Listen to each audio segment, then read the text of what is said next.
Tapi Gema menyampaikan berita mengenai sumber. Saya mengerti apa yang Paulus katakan kepada wanita di Samaria. Apa yang Yesus katakan kepada wanita Samaria. Saudara, waktu Yesus berkata kepada wanita Samaria di dalam Yohanes 4:14, Yesus berkata begini tentang air hidup.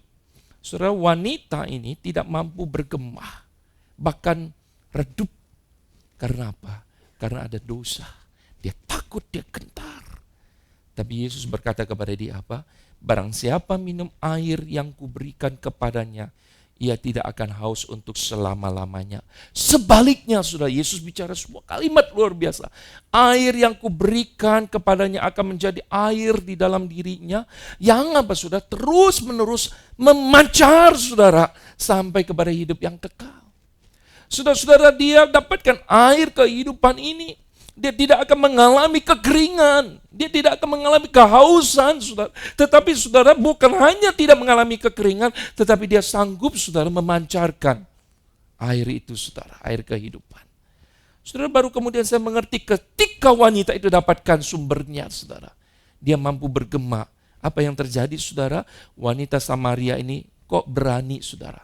Perubahan begitu drastis. Yang tadinya, saudara, takut, ya, sembunyi-sembunyi, ya, takut dirinya sudah diomongi orang, ya, tetapi kemudian dia berubah dari takut, malu, berubah begitu drastis. Akhirnya, saudara, Alkitab berkata dalam ayat 28, ketika dia mendapatkan sumber itu, dia menjadi gema, dia tinggalkan tempayannya, saudara. Lalu apa, saudara? Dia pergi ke kota. Kita bilang dia pergi ke kota. Untuk apa ke kota, saudara? Tadi dia malu ketemu orang. Sekarang dia nggak malu. Dia pergi ke kota untuk apa? Menggemakan kasih Allah. Oh saudara, ketika sumber itu ada di dalam dirinya, dia mampu bergema. Dia tidak takut. Dia tidak malu, saudara. Dia memberitakan kasih Allah. Saudara-saudara yang terkasih dalam Tuhan, saya rindu gereja ini terus Tuhan tambahkan jumlah-jumlah orang yang diselamatkan. Kita mampu menjadi gema kasih Allah. Saudara, hari ini saya berdiri di tempat ini, waktu saya melihat gereja Tuhan dipimpin dan jemaat satu persatu boleh bertumbuh, saya bersyukur kepada Tuhan. Saya tidak pernah membayangkan, saudara-saudara, berapa banyak jemaat yang Tuhan titipkan. Ketika pertama kali saya ditanya berapa jemaatnya, gereja belum mulai, saya berdoa, Tuhan, saya mau jawab apa? Di sebuah gereja waktu saya khotbah bulan Juli 2006. Lalu saya berkata kepada Tuhan, Tuhan, saya harus jawab apa? Tapi Tuhan berikan hikmat. Saya berkata, tak terkira jemaatnya. Saudara, bingung mereka. Tak terkira artinya apa? Saya bilang dua. Saya punya iman, jemaat Tuhan tambahkan banyak orang diselamatkan. Tapi saya juga nggak tahu siapa, sehingga tak terkira. Saya bilang, nggak terkira orang, tetapi inilah iman kita bersama, saudara. Kita yakinin bersama-sama kita lakukan.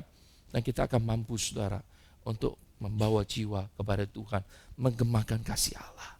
Yang terakhir, saudara, gema bukan hanya sekedar bunyi, tapi gema itu nyata. Gema itu terasa, saudara. Ayat yang ke-8, saudara, firman Tuhan berkata, karena dari antara kamu firman Tuhan bergema bukan hanya di Makedonia dan Akaya saja, tetapi di semua tempat telah tersiar kabar tentang imanmu kepada Allah, sehingga kami tidak usah mengatakan apa-apa tentang hal itu. Oh saudara, Paulus berkata apa? Aku tidak perlu berkata apa-apa tentang kamu lagi. Aku nggak perlu cerita apa-apa lagi. Sebab apa? Sebab mereka sendiri yang bercerita. Di dalam ayat 9 sudah perhatikan. Sebab mereka sendiri bercerita, saudara. Saudara, luar biasa. Paulus berkata, kami tidak usah mengatakan apa-apa lagi tentang kamu. Kami tidak perlu memperkenalkan lagi bahwa ini murid Tuhan. Ini adalah jemaat Allah. Tetapi kemudian dikatakan apa? Mereka sanggup. Karena pertolongan Tuhan, bahkan orang-orang lain pun menceritakan sendiri kebaikan yang dilakukan oleh jemaat di Tesalonika. Saudara, saya berkata amin Tuhan. Amin. Dan saya rindu jemaat di tempat ini betul-betul bersama-sama dengan seluruh hamba Tuhan majelis. Kita bergandeng tangan menjadi jemaat yang mampu menggemakan kasih Allah. Sehingga tidak usah orang lain bercerita. Orang lain lihat Dan mereka bisa tahu, ini umat Allah yang hidup. Ada satu buku, saudara, saya tidak ingat, saya pernah baca di Amerika Latin, tepatnya di negara apa saya lupa. Saudara, ada patung Yesus yang begitu besar. Tapi suatu saat terjadi gempa bumi yang cukup parah, sehingga patung Tuhan Yesus yang sudah dibangun sekian lama itu jatuh. Saudara, ketika jatuh dan ketika gempa itu selesai, mereka ingin dirikan kembali patung Tuhan Yesus itu. Tapi saudara mereka lihat patung Tuhan Yesus itu ternyata dua tangannya udah nggak ada, saudara, dan kakinya nggak ada. Saudara, mereka cari di mana gitu, dan mereka ingin sambung kembali, dan mereka tidak ketemu, anehnya tidak ketemu. Tapi kemudian saudara, mereka tetap dirikan patung Tuhan Yesus itu, dan mereka berkata, kami akan menjadi tangan dan kaki Tuhan untuk pekerjaan Tuhan di zaman ini. Saudara, ketika saya baca kisah ini, saudara-saudara, hati saya tersentuh. Biar kita berkata, Tuhan, aku mau menjadi tangan dan kaki Tuhan untuk menggemakan kasih Allah di tengah zaman ini yang tidak mudah, tapi jelas dengan pertolongan Tuhan tidak ada yang mustahil. Amin, saudara. Tuhan memberkati kita sekalian, mari kita berdoa. Tuhan, kami datang hadirat-Mu. Kami rindu kami boleh menjadi tangan dan kaki Tuhan di tengah zaman ini. Bapak, kami tahu tidak mudah, tapi dengan anugerah Tuhan dan pertolongan Tuhan, kami percaya itu akan bisa. Kami ingin menjadi gema Tuhan, gema kasih Allah.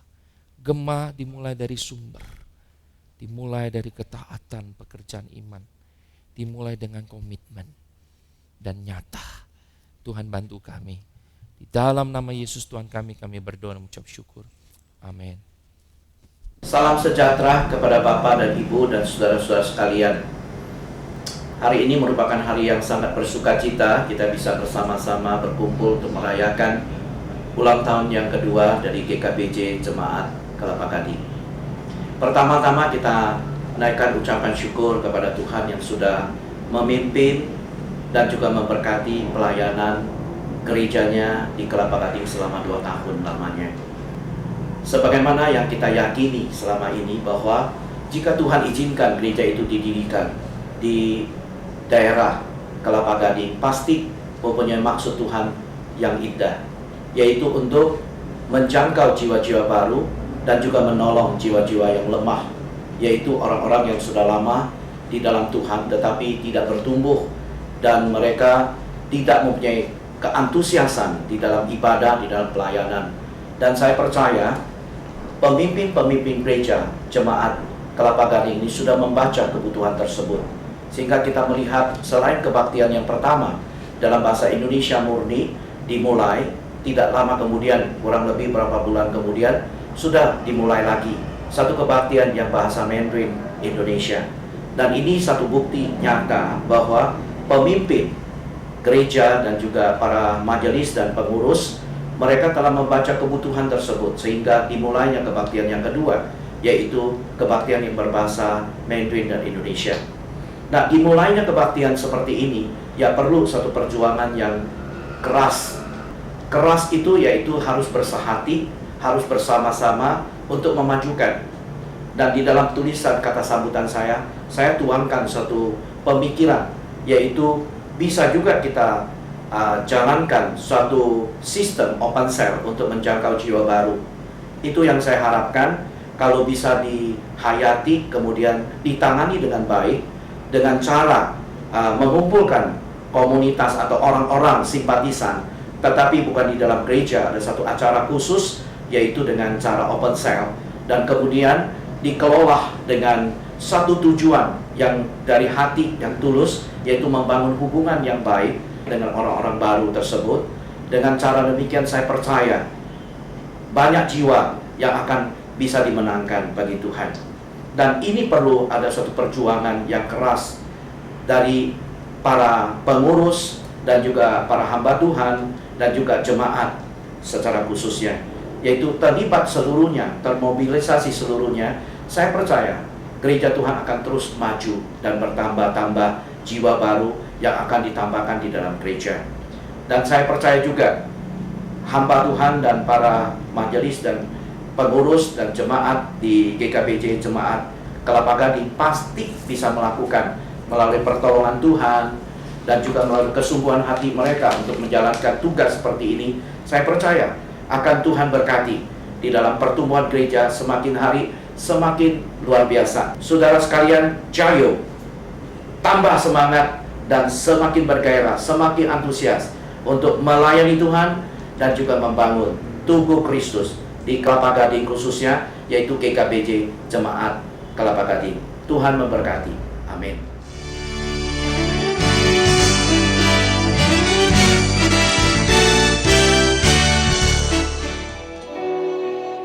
Lilin jangan didiam dulu Pak ya. Semuanya bergandengan tangan. Mari para hamba Tuhan majelis. Musiknya siap. Kita akan memberi aba-aba.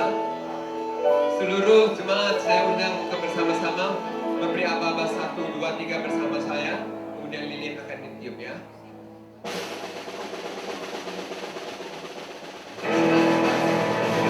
Satu, dua, tiga.